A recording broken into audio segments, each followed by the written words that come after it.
السلام علیکم عزیز طلبہ، آج ہمارا ٹاپک ہے ویکسین۔ ہم پہلے ویکسین کی تعریف کو دیکھیں گے۔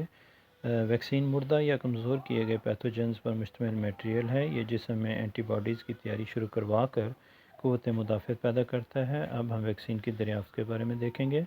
1796 میں برطانوی فزیشین ایڈورڈ جینر نے گائے کے مرض گوتن سیتلا کے پس سیلز لے کر ایک نوجوان لڑکے میں انفیکشن پیدا کیا۔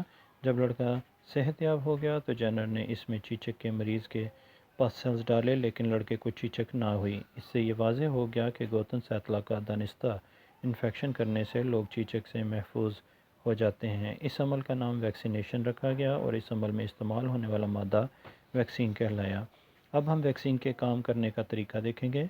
پیتھوجنز کے پاس مخصوص پروٹینز ہوتی ہیں جنہیں اینٹیجنز کہتے ہیں۔ جب پیتھوجنز میزبان جانور کے جسم میں داخل ہوتے ہیں تو یہ وہاں مدافعت کا عمل شروع کروانے والی اینٹی باڈیز بننے کی تحریک دیتی ہیں۔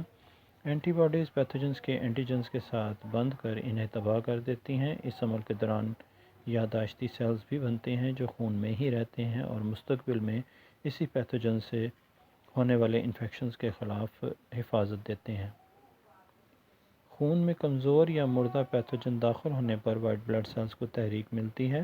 لیمفوسائٹس بھی، جو کہ وائٹ بلڈ سیلز کی ایک قسم ہے، یہ کمزور یا مردہ پیتھوجنز کی شناخت بطور دشمن کرتے ہیں اور ان کے خلاف اینٹی باڈیز بنانا شروع کر دیتے ہیں۔ یہ اینٹی باڈیز خون میں ہی رہتی ہیں اور اگر حقیقی پیتھوجن خون میں داخل ہو جائیں تو یہ اینٹی باڈیز انہیں مار ڈالتی ہیں۔